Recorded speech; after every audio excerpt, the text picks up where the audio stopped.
And good evening, everybody. My name is Emmet Major, and I'm one of the panelists here this evening. Well, not really the main event. Lucy Wolfe is the main event, who you see on the screen here. It's kind of an important evening, I think. It's something we try and do every year. And I'll tell you a tiny bit maybe about this little project and why we do it as we go. So it's based on this piece of work that's ongoing in the west of Ireland called Planet Youth, which is a public health project looking to improve health outcomes for our young population. It says at the bottom there, it's an interagency project led out by the Western Region Donegal Task Force. But these are kind of the big statutory organizations that are helping underpin it, if you like. That's the website. Most of what we're going to be talking about, or in the information, if you like, if you can do a bit more reading about it, you'll find it there on that website. And by the way, all of these slides will be available. We'll put up a recording and these slides and Lucy's slides probably over the weekend, so people could catch up with this maybe on Monday if they want. This is why we initiated the project here. These are kind of dramatically reducing substance use rates for teenagers in Iceland. This is kind of a way of working that was developed over time in Iceland very successfully, and they managed to improve all sorts of health outcomes for young people, including substance use, over the course of this kind of the last 2 or 3 decades. Very impressive, actually. It's worth a look sometime. Here in Ireland, we're trying to use this approach that they developed to improve sort of general health and well-being outcomes for young people in the round, including substance use, certainly. And what's happening is every 2 years here in the west of Ireland, in Galway, Mayo, and Roscommon, which is our patch, we do this large-scale survey of our young people at 15 and 16 on the return to the 90 schools here in the region after they sat the junior cert. So they're 15 or 16, they come back typically into TY, maybe into 5th year, maybe into youth reach. Some might leave school, but wherever they are, we try and get them to sit down and fill in this questionnaire. And about 80% of the 15 and 16-year-olds in the region fill it out. There was around just a little over 5,200 or so filled it out at the time of the last survey, which was November of 2024.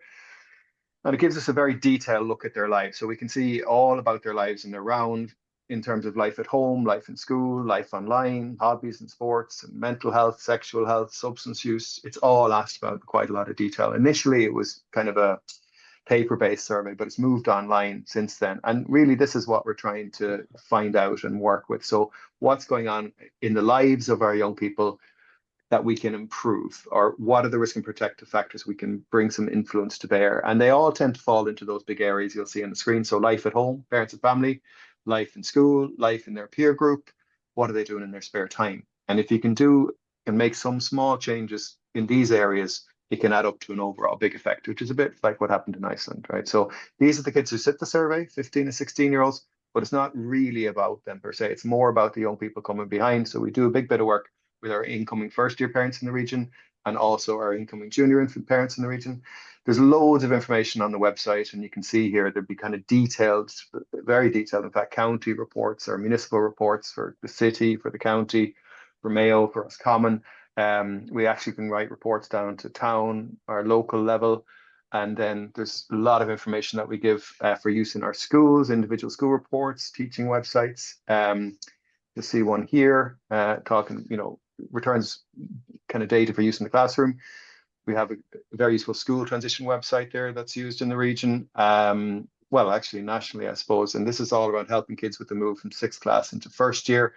And in fact, we developed kind of a very nice module or 3-lesson teaching module around the topic of sleep, which went up online last year. And that gets an awful lot of use here in the region, but nationally. And that's kind of a simple lesson for use in junior cycle about how young people could maybe think about improving their sleep, and that can be used in the class. And there's a lovely video that was developed up in Castlereagh to help support that, which I won't play now, we won't have time, but just move it on from here, right? There's very, very good kind of local data. We can begin to see what's going on from place to place. And these are kind of very detailed 52-page reports. And we can then show trends, because we've done 4 of these surveys since 2018. So every 2 years, 2020, 22, 24, and we could begin to see what's improving or what's getting worse or what's doing well and where we need to make improvements. And again, we can write trends down into these local areas. So you'll see there, Patrick or Elmore Abbey or Blackrock, and that's Lough Key. So again, just kind of local information. Now, over time, I won't go into everything that it says, but you can see there that's a kind of a worrying trend we have of increasing social media use over the course of each of the 4 surveys. And you can see this split between the girls and the boys. The boys will make up the screen use with a lot of gaming, but you can see that the girls are more inclined to be using lots of social media, right? And that has its impact in all sorts of ways, which we won't really go into. But this is one that's kind of really is of significant concern. So these are young people what we would describe as in kind of sleep deficit or getting very quite low levels of sleep, which is we kind of rate that as 6 hours a night or less, because kids are asked, how much sleep are you getting? And we can work out, is it 6 hours? Is it 5 hours? Is it even down as little as 4 hours? And some of them are, right? But this is the sort of picture. You can see back when we started in 2018, we were at 18% of girls were in sleep deficit and 13% of boys. It took a huge hop up during COVID and hasn't really returned to where we were at the outset. So there's nearly 1 in 4 girls in sleep deficit and about 1 in 5 boys, right? Which I'll show you a tiny bit more about this. There's a huge amount of parental information that's distributed in our schools here in the West.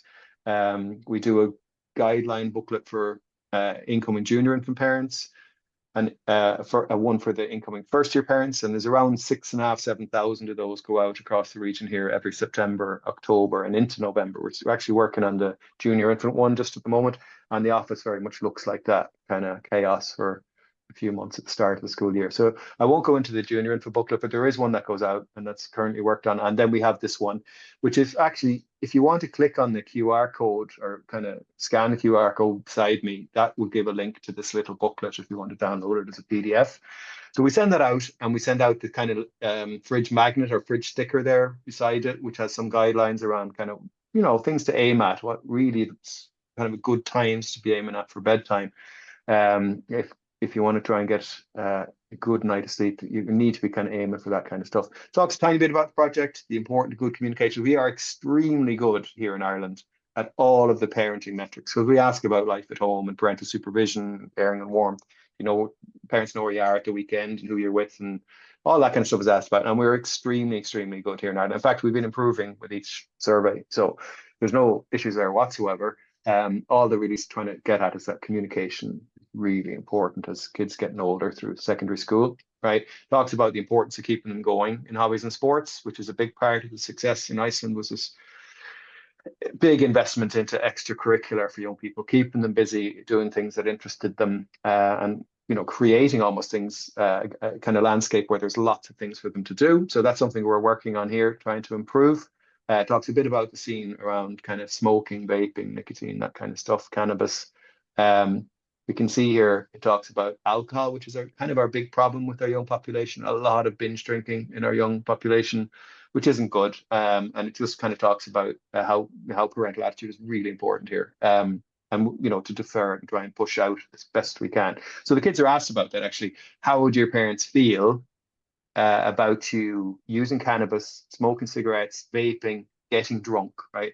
And these are the kids that my parents would be totally against it or against it. You can see there's a lot of parental disapproval for cannabis, smoking, vaping, but far, far less. Kids feel my parents don't mind me getting drunk as much. And of course, wherever that's the case, they are drinking at about 3 times the rate. So it is, parental attitude is important there. We talk a little bit about screens and bedtimes here as well in the little book. And this is a concern. You can see 80% of these 15, 16-year-olds have a phone in their room at night, which isn't helping. So as part of our first year program, we try and alert parents to this and, kind of encourage this idea of trying to keep the phones out of the bedrooms. Or in fact, really, having that as a rule where it never makes its way into the bedroom would be the ideal. But that can be hard, but we're trying to get that number down from 80 to a bit lower, right? So it talks here about the importance of sleep in the booklet, and I'm going to show you that very quickly. So this is how much sleep broadly. Okay, I remember now the girls are doing a little bit worse than the boys, but this is everybody, right? So 45% of our young people are getting the right amount of sleep, which is 8 or 9 hours, really. 8, 9. Sometimes even people say maybe as much as 10, but that's not happening at all. But 45% are getting 8 or 9 hours. 7, you can see there, 7 hours is about 30%, 32%. And then down here at the bottom, we've got 23% who are really struggling in every area of their lives because of this lack of sleep. And there is a slight difference, variation there. It's about 26% of the girls down here on the right and about 18%, 19% of the boys. So there's a bit of a difference there. But those 23% as a whole are not doing too good. And just to show you, these are some of the relationships. You can see there the relationship between sleep and good physical health. So these are kids who would report good or very good physical health in this detailed survey. And you can see the difference there at 8 hours, at 7 hours, at 6 hours, and at less than 6 hours. It's just a direct linear relationship between sleep and physical health. It's there for mental health, as you can see. And then there's a scale that we have, which is around what's called school engagement, readiness for school. It's not really very much about academics whatsoever. It's more about readiness for school, enjoying school, that kind of stuff. And again, a very similar picture there. Just to break that out a bit, there's a few items here. And we'd look like this, of course, going into the office or going to work every day. If we're not sleeping, we're going to be the same. But you can see these are just a few kind of questions that are extracted out of the survey. I get along with teachers. And you can see again, that's, you know, if you're not sleeping, you're going to be crankier. I try my best in school. How can you if you're not sleeping? Of course, right? So again, you can see there's a relationship there. And I feel good at school. These are kids who say, would agree or strongly agree with that statement. Okay, so again, you can see the big difference there. And just one other thing in terms of the mental health, these are how I kind of validated clinical scales in a way. So one's called the Rosenberg scale, and it's 10 questions are asked, and it kind of makes a scale for self-esteem. And these are kids who have low self-esteem. So you can see 28% of kids who have 8 hours sleep would report a low score on this Rosenberg self-esteem scale. And it goes then, that increases to 41%, to 56%. So again, the linear relationship is going the other way, but this is low self-esteem. So the less sleep you get, the poorer you're likely to have for your self-esteem. The WHO-5 is the middle one. That's called the World Health Organization Wellbeing Index, right? And it's 5 questions. That's about general kind of, you work it out as a scale. And they say if you fall below this cutoff or threshold, you would warrant a mental health assessment. So you can see 18% of kids getting 8 hours sleep a night, they say would actually, well, we don't have mental health screening in Ireland really like in this way, but according to the World Health Organization, 18% of our kids that get 8 hours sleep would warrant a mental health assessment, and then 31, 49, 64. So you go. And the last one there on the right, it looks lower, right? But there's a detailed question area within this kind of thing that they fill in, and it's 21 questions, and 7 give you anxiety, 7 give you stress, 7 give you depression, and you can score, okay, you're doing okay, it's a normal score, and most kids will have a normal score. Some will have a mild, a moderate, severe, or a very severe, and these are kind of severe or very severe scores on this scale, this DSS for anxiety. And it's not, of course, it's not good to have severe anxiety scores. So again, we can see kind of a strong relationship there when it comes to sleep. Thank you, Emmet. Thank you very much indeed. And thank you for having me again this year. Just by way of introduction, my name is Lucy Wolfe. I am a responsive sleep practitioner. I'm a relationship mentor, and I'm the author of The Baby Sleep Solution and all about the baby sleep solution as well. I'm a postgraduate researcher. I have a PhD research underway currently. And I am mum of 4 children myself, and I suppose they're getting old, probably similar to your own children. My oldest is 23, my next child is 21, my next child is 18, and my youngest is 15. So the reason I tell you that is that I want you to know that I have both lived this and lived teenage sleep, and I understand that it can be difficult. And I guess my purpose and hope tonight is to first start with just an explanation of what is going on with our adolescents and their sleep biologically and psychosocially. And by understanding that first, how we may put measures, practices, routines, and rituals into practice so that we can support them to get enough sleep and I suppose ultimately thrive, which of course is what we all want for our children, and in trying to inspire that in themselves. And I suppose, look, if you are parents of young of teenagers, adolescents currently, you're probably beginning to understand that like the crucial process in the teenage years really is about your young person really starting to become their own person. And, you know, it's really about them becoming, you know, independent, taking responsibility for themselves, their actions, and, you know, really about finding emotional safety to be true to themselves and to express themselves in a real and authentic way. And then on our part as parents, our task, you know, has been and continues to be to provide this psychologically safe, warm, responsive, attentive family culture, you know, with unconditional responses, boundaries, which we'll talk about, understanding while we host this process. And I suppose, look, this process is not without its challenges. And I guess the challenges are primarily concerned with our children growing up, becoming more independent, separating out from us as parents, and, you know, that transition from we being their biggest influence to now their peers potentially being their bigger influence, and them finding their own particular way of open, real expression to their aspects of their selves, socially, emotionally, intellectually, creatively, and so on. And I suppose as all this is co-occurring, the challenge is also about helping them and supporting them, guiding them to get enough sleep and to understand the importance of sleep, and so that they can individually be inspired to be optimally rested, and then allows them to navigate the typical challenges of adolescence, ideally with greater ease. And I suppose sleep changes as we head into into the teenage years, and, you know, sleep anyway is a process of development which continues through the lifespan. But let's say the young person's sleep at this moment in time is undergoing a huge, almost transformative reconstruction. The brain is reorganizing, psychological maturation is occurring, and this extends well into their 20s. But much of this transformative construction occurs during sleep. And sleep enables the emotions to be processed, information to be learned, memories to be encoded, muscles to repair and to grow, alongside many other systems that the body is completing these essential tasks all through the medium of sleep. And so the magnitude of these changes mean that adolescents, they have a deep and urgent need for sleep, and helping them to understand the significance and the implications of increased sleep. And with your support and guidance can really help to promote, I guess, what I might describe as being a sleep positive culture within your household. So firstly, what's going on? Like, sleep is challenging for some parents from infancy into early childhood, and for others, new issues evolve in this time span, at this time of change, as we go into these teenage years. Sleep-wake behavior changes in this age cohort really are just the product of changing sleep mechanisms and evolving psychosocial factors. The hallmark change is that bedtime is hormonally getting later. And this often is occurring, you know, with the parent set bedtimes almost giving way to this more independent, self-directed activities in general, and bedtime itself. And sleep ends up being in competition with social aspects and demands, study, training, part-time work commitments, wanting to be on social media or electronic gadgets, gaming.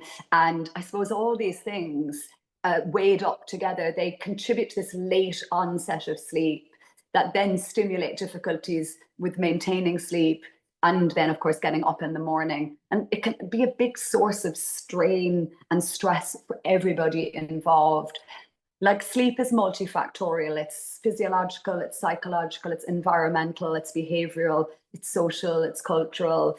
And biologically, there's two processes that regulate sleep. I won't go into great detail here, but the reason I mention them is because it helps to understand some of the suggestions that are then put in play when we are trying to improve sleep. So the homeostatic sleep drive, this is the mechanism that helps to build up sleep pressure. So sleep pressure starts from the moment we wake up, it builds and it builds, and it is relieved by sleep. If we don't have enough sleep pressure, it's hard to get to sleep. And if we have too much sleep pressure, it also can be hard to get to sleep. And then the other system that regulates sleep is the circadian system, the internal body clock. It's like a biological pacemaker. It controls the circadian rhythm.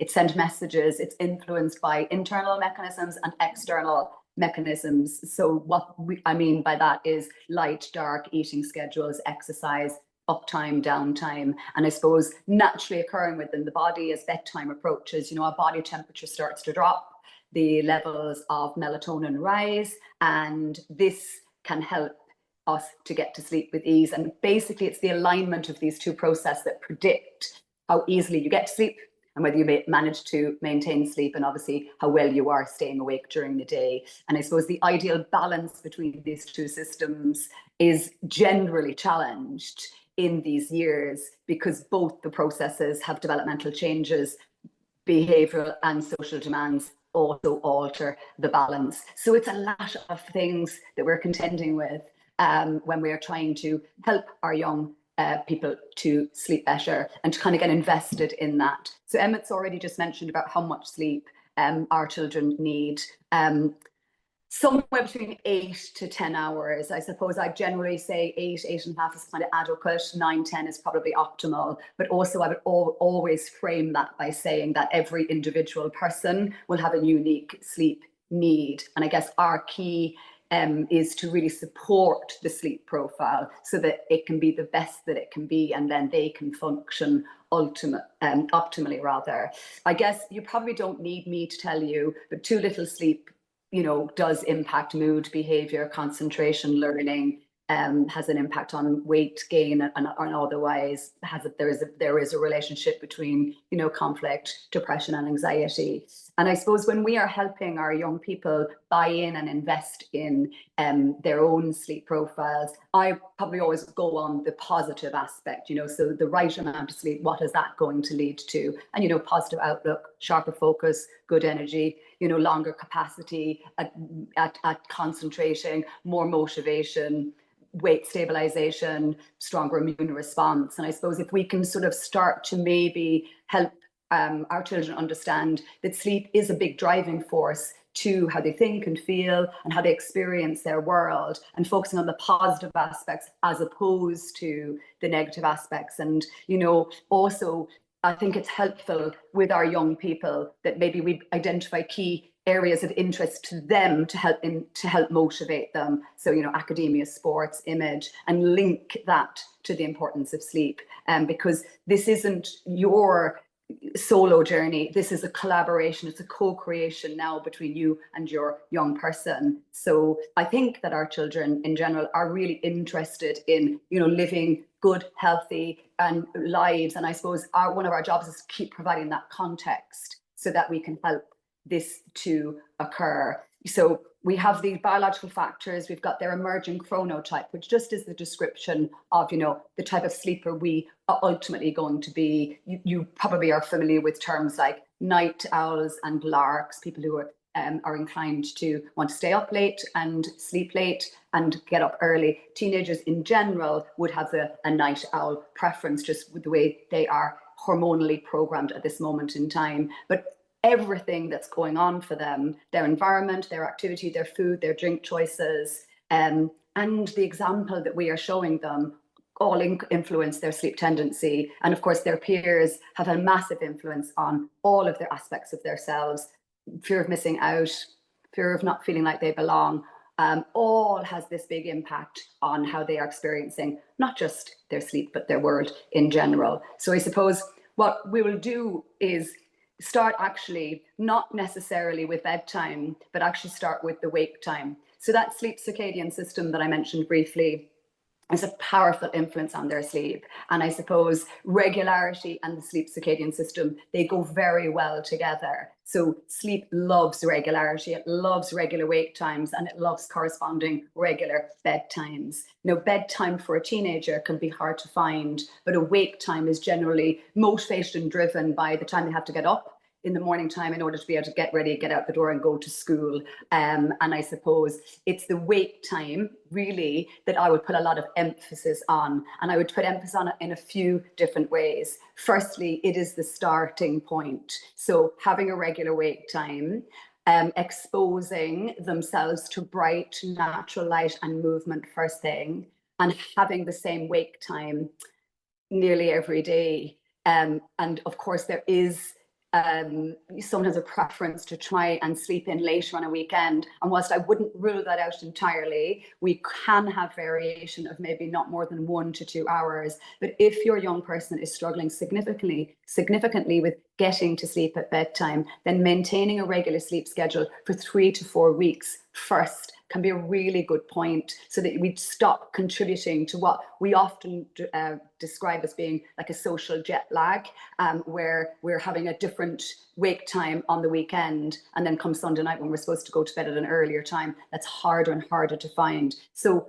put a lot of emphasis on the wake time, and not just the wake time, how we get up allowing enough time in the morning time so we can start the day with relative ease. And again, I know, look, I've been a busy parent. I am a busy parent, but we're trying to have like calm waking, getting ready, getting out the door time, because how we start the day sort of contributes to how our everything interacts within our nervous system and how that then plays out towards the end of the day. So basically bedtime is started with your wake time. And I suppose helping your young person begin to understand that this body clock alignment is a primary influence on their sleeping pattern, and that regularity is a big part of that. And then we begin to use those external forces, exposure to bright light, natural light, movement, broad spectrum light, and of course, then we can navigate the topic of bedtime. And I suppose this is where, again, we're looking for that collaboration and communication and co-creation, where we can begin to maybe agree and commit to maybe a suitable bedtime. I think generally with bedtimes,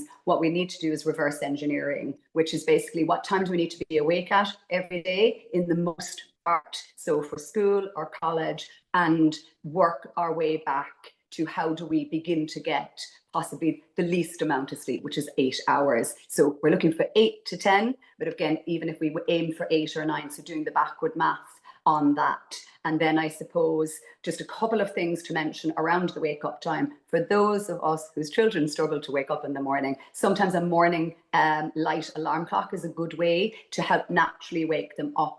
And then, of course, committing to outside exercise, fresh air, regular movement breaks throughout the course of the day, natural light, green space exposure, because they're all known to promote sleep and have a big influence on how we experience our sleep in general. And then we can begin to look at the environment. So basically, the bedroom that your child is sleeping in ideally is cool, comfortable, dark, and without distraction. So the first thing I would propose is that the bedroom itself is ideally the coolest room in the house come bedtime. Because remember I mentioned earlier that alignment process and the body temperature starts to drop in advance of sleep.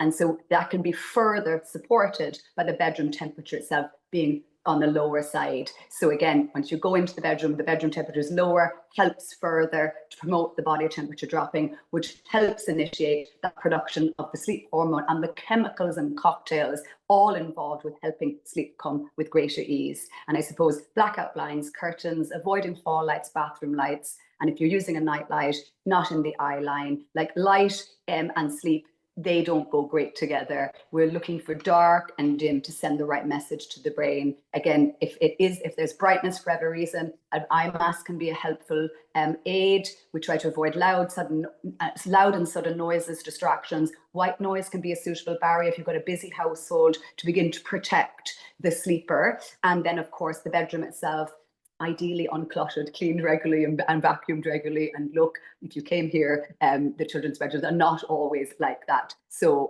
just that we're looking for the place that your child sleeps in to be a sanctuary. Now, of course, I'm very aware that often the bedroom is used for a multitude of different things, not just for sleep. I think it's best in the run up to sleep time to try to avoid using the bed for anything other than sleep. So kind of have a distinction. So even if your child is using the bed to hang out on, even do study and homework in the bed space, it's best if we create a distinction in advance of sleep time so that the brain and the body are not confused about what it's supposed to do when it gets into bed. So that's easy things that we can do in terms of the environment itself.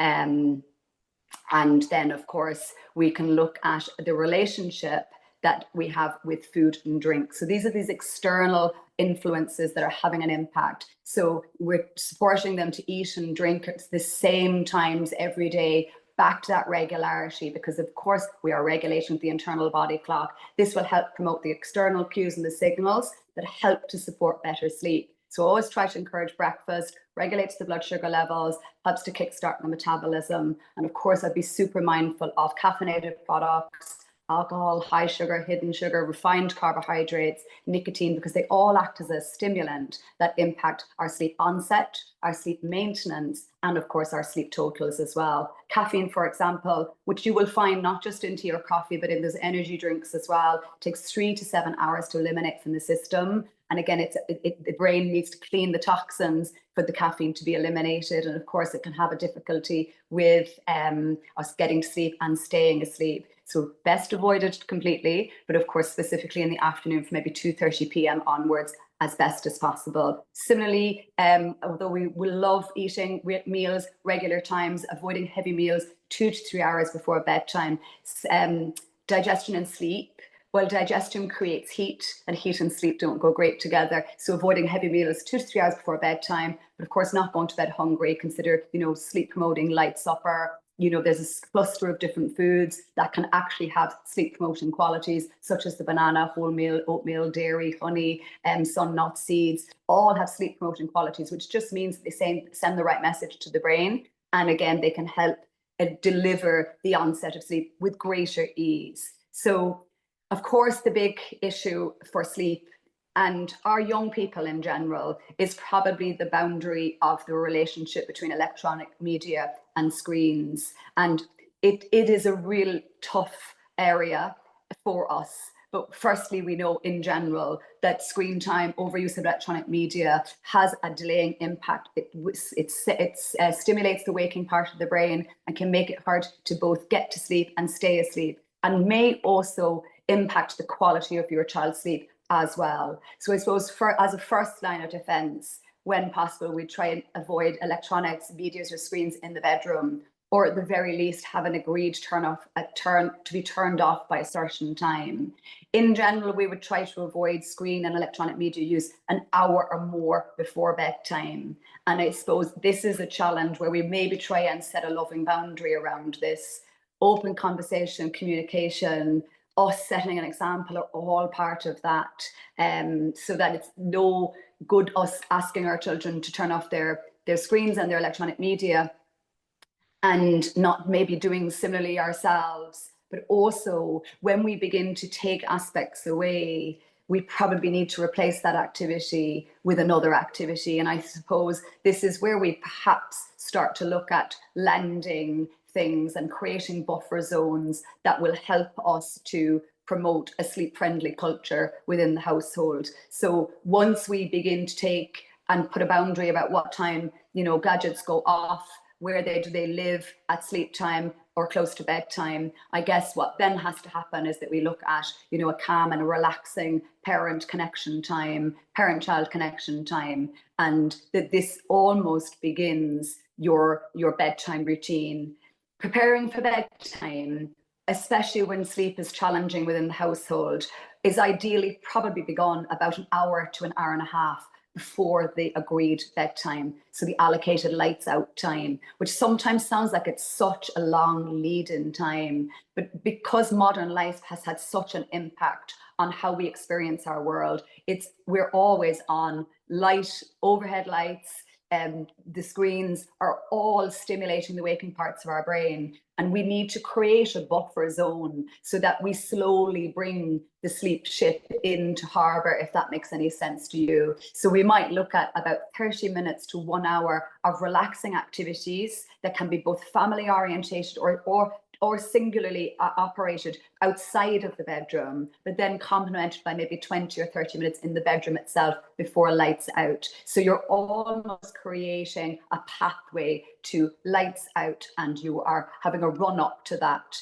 So I suppose I'm going to give you some examples of what things that you could be doing, both as a family and your child individually. And I suppose I'll just suggest that in terms of screens, watching a movie is actually a good thing to do, or a television episode. It's passive on a television, reading, with red or low lighting, but playing video games, watching a TV show maybe on a laptop, or reading with bright lights. Those activities we don't necessarily consider to be perfectly positioned in this buffer zone that we're trying to create. Now, I'm going to be realistic with you. I'm so aware of all the demands, the extracurricular activities, the training, the classes, the study, the homework, that all are happening. But of course, as many nights as possible, we would try and put these measures in play to begin to instigate this positivity around sleep, and for it to begin to get easier and easier for our child or our children to get to sleep. So let's say, for example, in low lighting, this 30 minutes or hour before the bedtime is predicted for can be done on their own or with a parent. And I think at the beginning, if you're trying to get them to turn off their gadgets, with a parent is a really good thing to do. Listen to music, watch a TV show, you know, do a word search, do some crossword, do some drawing, coloring, puzzles, jigsaws. Ultimately, we're trying to hang on to our kids for as long as possible. Of course, they're looking to separate and detach, but at the end of the day as well, the deep-seated need for our child has never changed, is to feel seen, heard, loving, belong, understood, and in your holding world of family. So it's one of our tasks is to keep creating that loving, attentive, warm, responsive family culture. And I suppose, you know, it's easier in the early years where we're determining things. We know the time on the clock, we're reading them stories, but everything gets handed over to them. And sometimes when we're struggling with sleep, it's about beginning to take it back a little bit. And then loads of dialogue, loads of eye contact, loads of contact, physical presence, active listening, and being available to them. But what I would also say is no real new learning in this time. So now isn't the time for new cognitive learning. This is about bringing things down and in anticipation of leading to maybe their own little bedtime routine in their bedroom. And I suppose a bedtime routine is not dissimilar to what it would have been in those early years, where they go to the bedroom and it's about 20 minutes before lights out time. And like the brain and the body love rituals. Strong sleep are predictors of strong sleep, or strong predictors of great sleep, have a few components. Regularity and good timing is one of them, and routines, rituals, and emotional availability is another. So if we take that understanding and knowledge and we try and piece it together in a workable family fit solution, that's where we begin. So that could be, you know, taking off their makeup or having a bath or a shower, having some sort of a ritual, with or without you. Like, again, it all really depends on your child, the relationship, their need of you and your openness to whatever. But a couple of different activities, reading, again, same sort of things, reading, chatting, relaxation, breathing exercises, visualization, meditation, brushing the teeth, pajamas, doing a little bit of journaling, last chat with the parent, lights out, pajamas, watch an episode of the TV, chat book, lights out, just about getting a little bit of a rhythm going, and then lights out. And you're looking at either doing that with them or them doing it solo. But of course, these rituals and routines, they're great because they're beginning to initiate to the brain and the body a relaxing, a downtime. And we desperately need that downtime. We can't just expect the body to go from alert to asleep with no buffer zone. So that's what you're doing. You're creating a twofold buffer zone, a bedtime routine that sort of starts downstairs and then goes to the bedroom, and then there's lights out. But of course, stress and anxiety, the thoughts, the feelings, the worry, the concerns, they make up more than 40% of sleep issues experienced by people in general. Unwanted thoughts, feelings, they flood the mind, they increase the adrenaline, they create the fight, flight, freeze mode that makes going to or returning to sleep really challenging. And of course, the more the individual tries not to worry or think about certain things, the harder we try to go to sleep, the more elusive sleep becomes. And it sort of creates this cycle of tension psychologically between the person and their sleep. So again, this is not an unusual phenomenon, and it is heightened, of course, in these teenage years for all of the reasons and more that I haven't mentioned of the things that they're experiencing. So again, firstly, to try and address that cycle of tension, it's generally necessary to try to establish the root cause of the issue, to see the meaning and sometimes the metaphor of what is showing up for them. Sometimes it is helpful to seek professional guidance to help your young person and you to better understand what is causing the anxiety in the first place, because uncovering the true source of what lies hidden increases understanding and will help them further on their journey to this realness and this authentic self that they are on. And I suppose we're trying to help them to navigate this. I mentioned journaling as part of some of those little bedtime activities. Journaling has shown to be a really helpful way to reflect and work through what's arising for any individual. And also keeping a little bit of sleep diary can also help you and them begin to identify those vulnerable areas. So, you know, when I talked about having the regular wake time and then maybe trying not to stray too far from the regular wake time, even on a weekend, but having a sleep diary can really help you to understand that. And of course, then you can start to piece together what other adjustments and changes would be valid and helpful within your little household. I'm going to include in the screens that I'll send through to Emmet, this are just a couple of exercises to help still the body and the mind. So that's often what happens. Lights go out, and then the thoughts and the feelings begin to conspire against us. So again, we look at a mindfulness and a breathing dynamic that can help us to relax. So I'm going to supply you with a breathing awareness exercise. There's a couple of different ones. There's like a body scan one where you can begin to just go through all your body parts and align that with breathing. There are some really straightforward ones where you literally just do breathing, like as in breathe in through the nose for 7, hold it for 7, breathe out through the mouth. And again, what we're doing now is we're relaxing, we're regulating the nervous system, and of course we're focusing on something other than those thoughts, feelings, that can begin to fight with your ability or their ability to get to sleep. So there's 2 of them there that I'm going to supply, a breathing exercise and a body scan exercise as well. And I suppose another couple of points to mention, that once in bed, focusing on the breathing or the body scan exercise, says maybe listening to music and being mindful of whatever happens when we fall asleep. The brain often looks for it to be a consistent element, and otherwise the brain sometimes doesn't feel safe. So although I would say, look, you could listen to music, it's not always the best suggestion because the brain might keep signaling to look for it. So ideally we turn everything off and then we go to sleep. But as you're navigating this and as you're trying to figure out ways of helping everybody get better rested and more relaxed and in tune with their brain and their body, sometimes these aspects can be a really good transitional way of helping everybody get what we're hoping for here.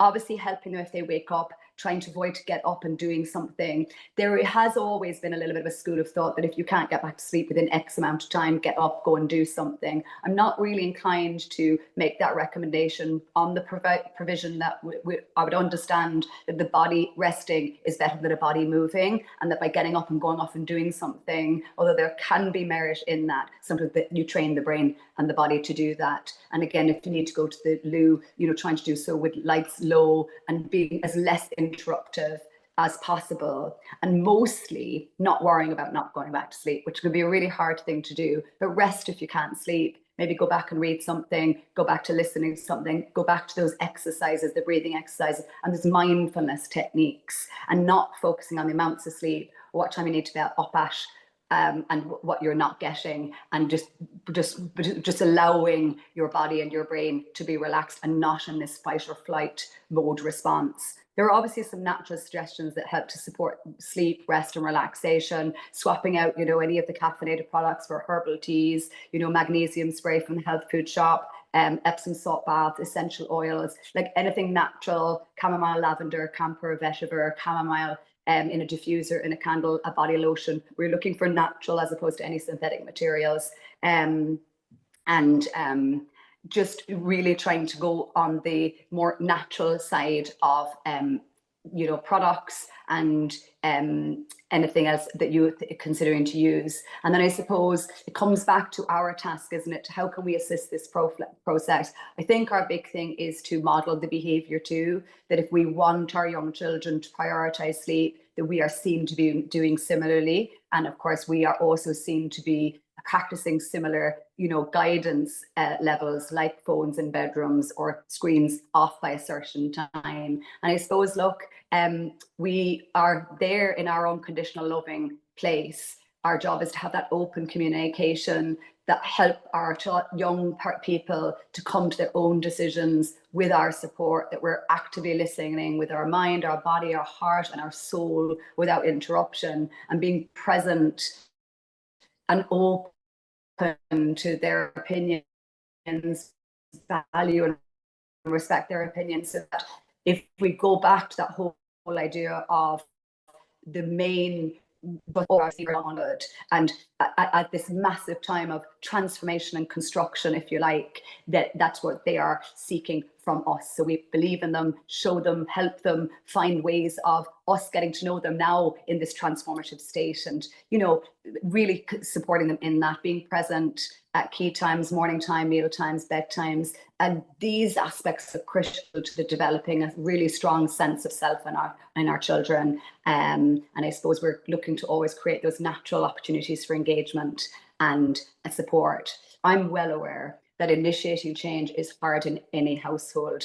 There is such a huge competition of needs within our households, coupled with the social demands, the study, the extracurricular, our own demands on ourselves, and just understanding that for the teenagers themselves, this perfect storm is erupting within. Let's collaborate, let's attune with them, let's help them to problem solve and resolve it together, and just make those changes kind of one step at a time, and just being mindful of all of the force factors that are influencing them, internal, external, and impacting their sleep and their sense of self at the same time.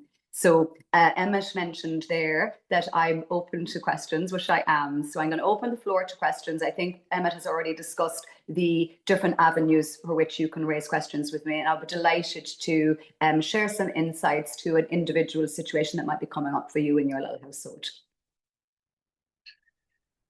Thanks so much, Lucy. Huge amount of information you rattled through there. And I'll just say again, if people want to submit questions, I absolutely have some already, but if anybody wants to send in a few more, you can do so in the chat, and Orla will put those to Lucy in a minute, or you can scan the QR code and you'll find an email from me and you can put them in that way, and I'll monitor it over here as well.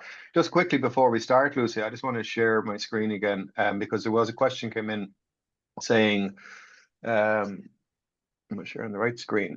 I am, yeah. So there was a question came in saying, this is great for parents, and the parents have the opportunity to come to this, and but is this being delivered in school? Are people going to school, and is this is this being taught, or talks like this happening in schools? And I was saying, well, they're not really. School sleep isn't particularly well covered in the national curriculum, or it hasn't been until now. So it's not really been a subject within the SPHE area or well-being, but I think that they're upgrading the current curriculums in those areas, so it might have a little bit more. And the other thing is, it's not really in the national discourse very much. I think you'd agree with that, Lucy, to say we don't really talk about us as adults not getting enough sleep, or generally speaking, we're all not getting enough sleep. I look at a lot of the mental health kind of information, and there's very little there about sleep, and encouraging people to try and get the right amount of sleep. I don't see a lot of focus on it. So one of the things that we did do as part of the project, and this is the Planet Youth website that we have here for the West of Ireland, and there's all sorts of kind of resources and different things and videos and bits and pieces. So I'd encourage people to have a look at that, the west.planetyouth.ie. But one thing we did put up last year was this small teaching module called The Importance of Sleep, that schools could use in junior cycle wellbeing or junior cycle SPAT, or the spare wellbeing hours that they have. And it's three simple lessons really. One is called About Sleep. There's teaching plans and resources and video and classroom worksheets and sleep diaries and questionnaires and stuff. So lesson 2 then maybe a week later goes into a bit more detail about your own relationship with sleep. And then the lesson 3 would be about, well, maybe some things I could do to improve my sleep. So it's a little simple teaching module. It's getting a fair bit of use. I think there's been about 1,000 downloads of the lesson plan, so that's encouraging. But it's not a subject that's well covered, in the curriculum. I don't think it is anyway. Lucy, have you any thoughts on that? No, it isn't, and I suppose it's definitely something that we'd love to see. Like, obviously, you and I have started with the module that you've just outlined there, but I guess we probably need more cooperation and collaboration with the school settings, system themselves. Whether that is, it's all difficult, isn't it? Practice and policy. But I think that firstly, if us as parents, we're main stakeholders here, and I suppose if we can begin and then include our children, and then we can stimulate different ways of teaching them and helping them understand. The most significant thing I find is that our kids want to live great lives. Like, of course that they do, and they're so open to, wellness and healthy aspects. much more so than I would have experienced, let's say, in my own teenage years. So I think we have a lovely opportunity, but yes, like that, there's limited resources available, unfortunately. And that's one of our tasks, isn't it? To help to education, information, be more accessible. And maybe raise awareness as we go around the whole topic. I think yeah, because it is such a critical health problem in our young population, I think. But anyway, Orla, have you seen anything there that you come through and chat that you could usefully put to Lucy? Yeah, we have a few questions, and they vary actually quite a bit. But one parent is asking about two teens sharing a room. One has to get up early at the weekend, the other's in school all week and wants to sleep. Any suggestions about remedying or kind of any tips for managing that? Well, I think that, when we are sharing spaces, and I suppose I'm so aware of all the different dynamics that we have. Like, I mean, I talk about maybe studying in the bedroom, but I know that doesn't always happen. And I also know there may not be a separate place to study. And I know that not everybody has their own bedroom and otherwise. And I suppose basically when we're room sharing, it really is about having probably boundaries and respect around that. So if one person's sleep profile is different to the other, that we have that communication and conversation about, are we quiet? Do we wake another person? Is there an opportunity that, you have to have your training gear outside the door and get ready in the bathroom the mornings of the weekend, so that we're kind of having that cooperation and co-creation around these shared aspects, because everybody is important in the equation. And it's just trying to, I suppose, have that a value assigned to it, and in two ways, that we respect what another might need, but we also have respect for the fact that it's a shared space and that we've got to be quieter perhaps. So I think it's just about having those conversations around it and doing the best that we can around it. Now, the only other thing I'd say is, like, obviously I have said about allowing our teenagers to maybe sleep in and making up the difference, maybe 1 to 2 hours maximum on a weekend. But I would only do that if going to sleep and staying asleep are not problematic. If they are, I recommend 3 to 4 weeks of the same wake time every day to really help underpin that circadian system before you go back to seeing if variability is manageable and doable for your person. Okay. Thanks very much, Lucy. Another question here. My daughter can't get to sleep since the transition into secondary school, and she's kind of almost having panic attacks about not sleeping. Yeah. So what advice would you give there? I suppose Yeah, it's a and you see, this transitional is period. and that's that whole piece that I mentioned about, stress, anxiety, and this tension that occurs. And of course, us putting emphasis on the importance of sleep, or what happens when we don't sleep, can be equally damaging, because of course the way that we, if you can't get to sleep and you already know that you're going to not be able to concentrate tomorrow in school, and you've heard that sleep is important for X, Y, and Z. So I suppose it's about having that real soft landing towards sleep time. But don't underestimate that long lead time before sleep time. And I suppose relieving your child of the pressure. Does that make any sense? So when I work with younger children, we always tell the younger child that the parents are working with me. And the reason for that is we want to take the pressure off the younger child to say, okay, I'm working with her and we're going to help you sleep better and feel better. And my point is, I would do similarly with an older child. Say, look, I've been reading a book, I've been listening to a webinar, I've got the answers, and here's what we're going to do. So you kind of take the pressure off your young person. Now, of course, you mentioned that the problems are occurring as you've made the transition to secondary school. And it's another transition, again, occurring alongside all these other constructive, transformative aspects. But also I would try and see, is there something else going on here? And I'm sure you've been digging and doing your best to try and find out socially how things are, how things in the class. And I know all of that. And then I just take control of the things I can't control. So don't underestimate what we've talked about tonight. The wake time, enough time in the morning to have a smooth start to the day, the exposure to light, the movement breaks throughout the course of the day, using light, darkness, making sure we've got that boundary and having that lovely transition time into sleep time. I don't have it all right, and I absolutely don't. But one thing that we did when our kids kind of moved out of, you know, the bedtime story and they start to become more independent, we started to have this kind of whole idea of a family meeting. So everyone put away all their stuff, and then we just used to have, it was like a frat house kind of style. But basically, you're kind of just doing that bedtime routine without them really even knowing it. All the gadgets are put away, and now we lead into this board games, card games, and then into sleep time. And I suppose helping her to have some of those coping mechanisms, meditation, visualization, breathing exercises. And I suppose don't be afraid of seeking professional support if this feels like something you cannot manage on your own. Thank you very much. I might keep going, Emmet. There's a good few in the chat. Yeah, you keep going. I Yeah. have a few here, but I'll pick up anything you don't cover. Okay. Okay, perfect.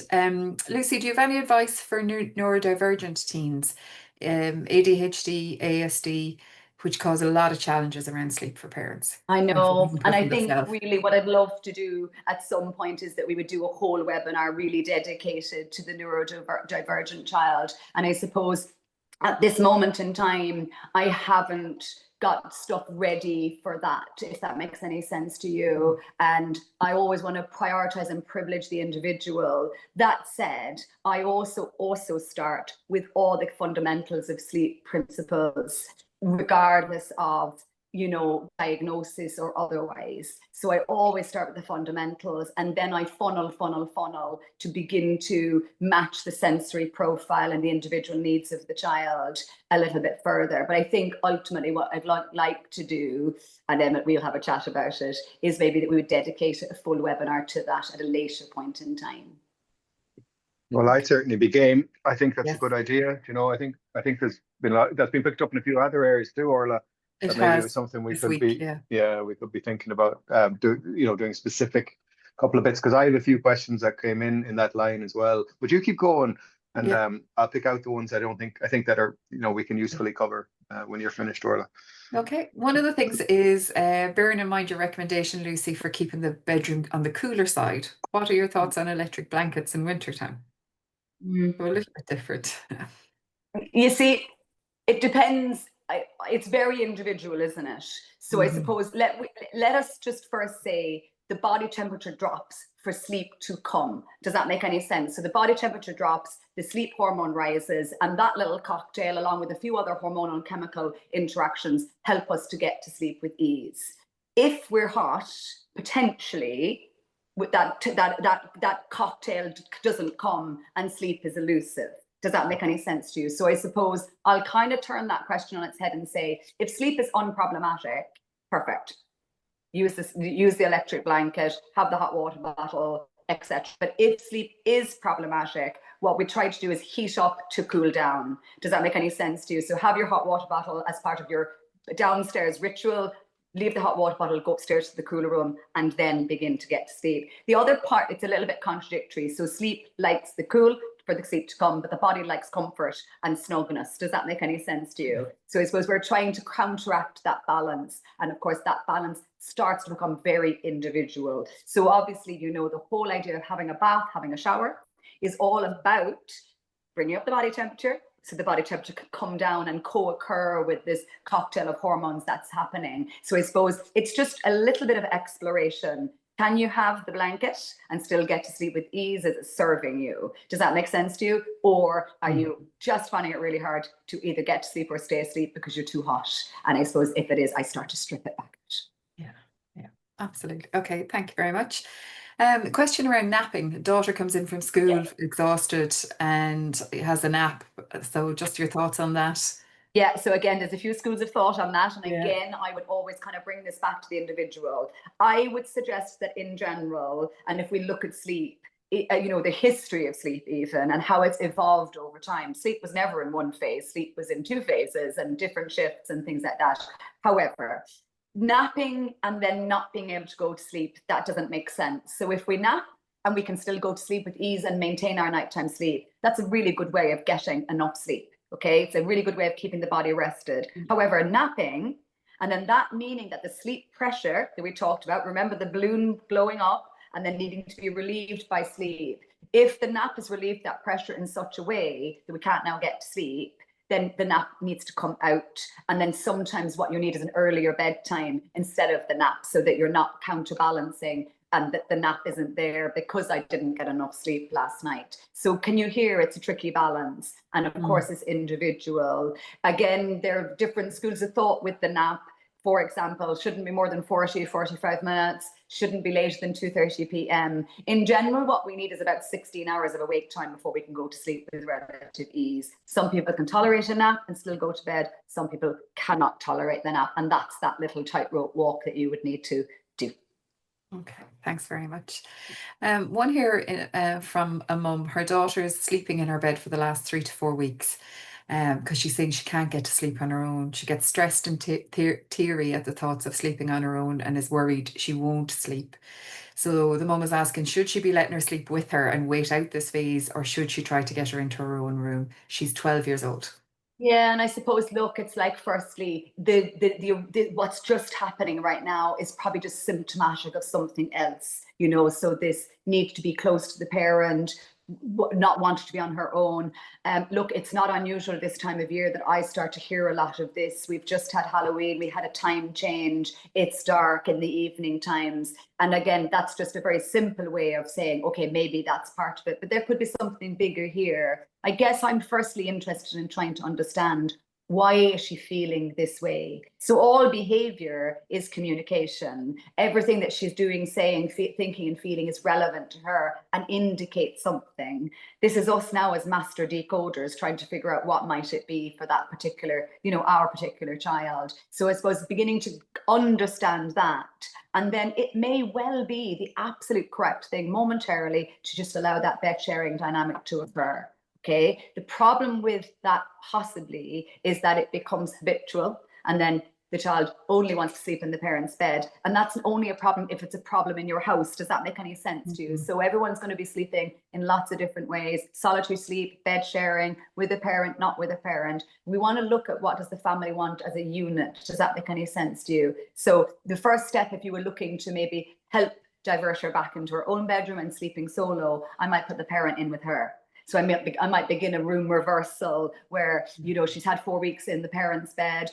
You maybe give it 6 weeks, start to uncover what's going on, all the things we've talked about tonight, and then might maybe start diverting things over to her own bedroom. With younger children, and again, don't forget, sleep is developmental, so it's completely maturing all of the time, but its components remain similar, if that makes any sense to you. So with younger children, often they start off in the parent's bed, they get transferred to their own bed, then they want to come into the parent's bed. So I start to look also about the behavioral aspects, you know, where does she fall asleep in the first place? And if she's falling asleep in your bed, that speaks to her wanting to come into your bed. So again, falling asleep in her own bed and centralizing sleep associations, expectations, and, you know, positive values and attitudes to the bedroom, all that comes into play. And then I normally use the parents present to support the child. But of course, I might start nudging them to their own bedroom if that's the setup that that particular family are hoping to reestablish.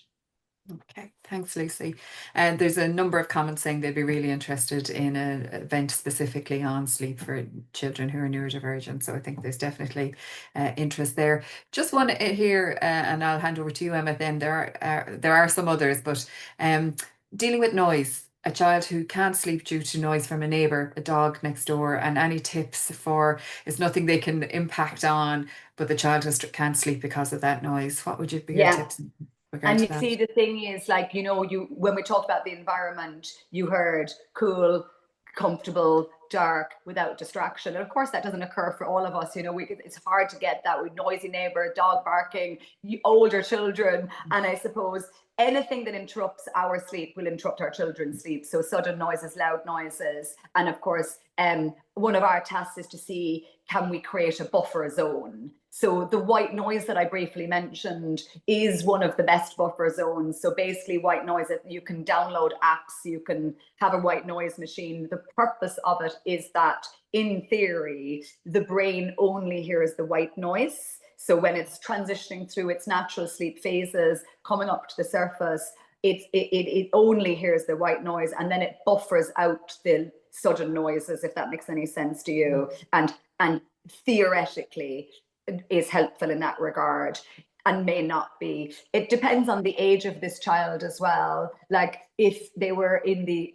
you know, in the adolescent age range, you could also look at earplugs. You know, some really good, comfortable ones on the market. Obviously, I'd want you to make sure it's age relevant. But of course, what you're trying to do is you're creating the context. So you can't rely on the neighbor to do it for you. You're trying your best to make that environmental switch. And an earplug, a white noise machine is probably one of the better ways of trying to do that.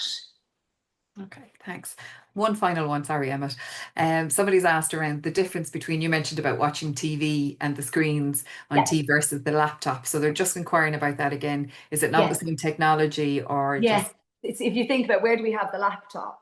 We have the laptop really close to us, on our lap, if that makes any sense. But if we're watching a TV screen, generally the TV screen is much further away, because that's how it's always been. So I suppose that would be the difference. Plus, there is a specific light that emits from the electronic device that is known to impact and interact with the waking part of the brain, whereas that seems to be more remote in the television, but mostly it's just to do with proximity. And I have a few questions here about melatonin and ADHD, but maybe just touch on the melatonin thing regardless. Yeah. Say, you know, like, I suppose in general within the scientific community, it's under researched, first of all, and the first line of defense with sleep issues is actually the behavioral and sleep hygiene aspects. Like, that's where we really always want to start. That's not to say the short-term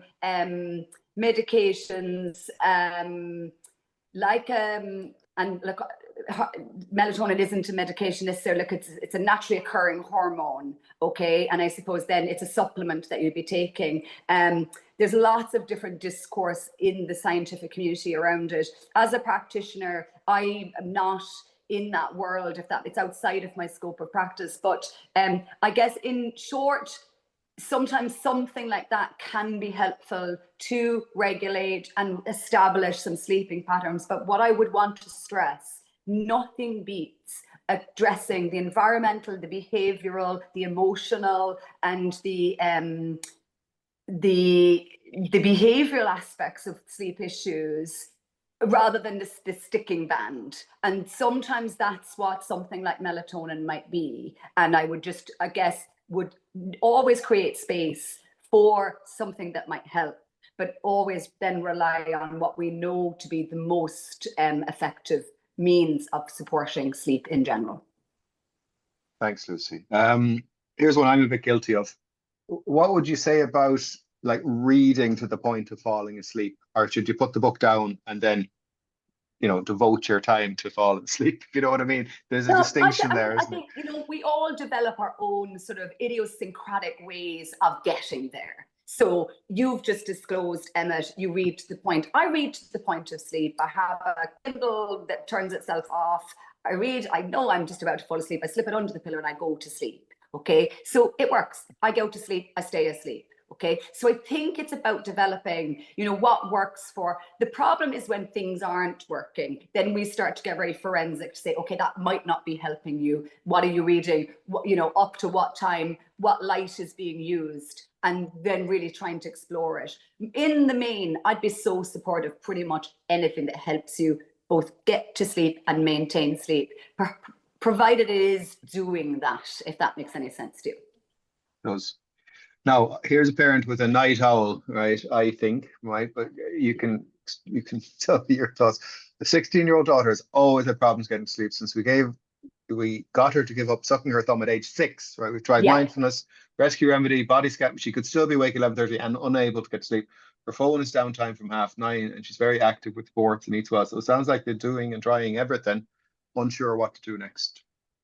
Yeah, and I suppose, look, my heart really goes out to you and parents in general. It's a tough act, you know, it's really difficult. And when things aren't working, it's really difficult. And I suppose when we take out something like a support, like the thumb sucking, the thumb sucking probably was just holding things together. And when it comes out, it kind of exposes maybe a vulnerability within the sleep pattern in the beginning. Now what's happening is at age 16, you've probably had loads of different dynamics, different habits, expectations, attitudes around the sleep, and this whole sort of like tension around sleep. I guess because it sounds like you've probably tried a lot of the general aspects, it might be time to work directly with someone to help you, because then they can really begin to understand your child, they can begin to understand themselves, and that then might need like a plan, you know, where you are supported over the course of a few weeks as we begin to understand her sleep tendency. Like young children in this age profile are night owls by their very design, okay? Like, so a lot of children, adolescents, teenagers have this late profile. It's hormonal, it's not there, it's not something they're willfully doing. And the suggestion is that a lot of them can't get sleep much before 10 or 11 o'clock. And some of you will be saying, well, I can't get my child to go to sleep until 2 or 3 o'clock. And again, we're going back into all those demands and the social aspects and, you know, this buffer zone and this wake time idea. So I know I'm throwing lots of things at you, but remember that this is a collective effort. So even when we say, I've tried this, I've tried that, I've tried the other, sometimes with sleep work, we've got to try a concert of things simultaneously for actually the improvements to begin to come. So that's why I cluster all those things together. And I would normally try and cluster them and stimulate them almost simultaneously to see, can I begin to help her, firstly, begin to get sleep by a certain time, okay? And then begin to get sleep with greater and greater ease. And then potentially, depending on what's occurring here, see, can I weave the parents' presence out of the equation if that's relevant? Thank you, Lucy. I think we're kind of out of time. We run a little bit over. We always try and put things at about 15:15. But listen, that was all hugely helpful. I'll say to people, I'll put a recording of this up onto the website and copies of the slides that I went through and the slides that Lucy was going through as she was talking, because we've done that in years gone by, and people find it helpful to be able to just download the PDF and have a scan through. So that'll be helpful. I hope people got some of the questions answered this evening, and we will come back to you with this idea that there's a whole piece to be done here about neurodiverse sleep and neurodiversity in our young people, because there is, you know, it's clearly in demand, and it's important. So I think that'd be something we could very, very usefully do, and we will aim for something maybe around the end of January. I'm sorry, Lucy, we'll put you under a little pressure for that one. But you know me, I think it's a good idea. It's no problem. Okay. I'll do it. Yeah, I'd love to do it. I'd be privileged to do it. Thank you so much. Great. There's definitely a lot of interest in the chat about it, and people will be really appreciative of it. So, yeah. Thank you, Lucy. Okay. All right. So is that okay, everybody? We'll leave it there. I'm going to hang up, and thanks very much for this evening. Bye. Thank you, everyone. Thank you, Lucy. Bye. Thank you. Good night.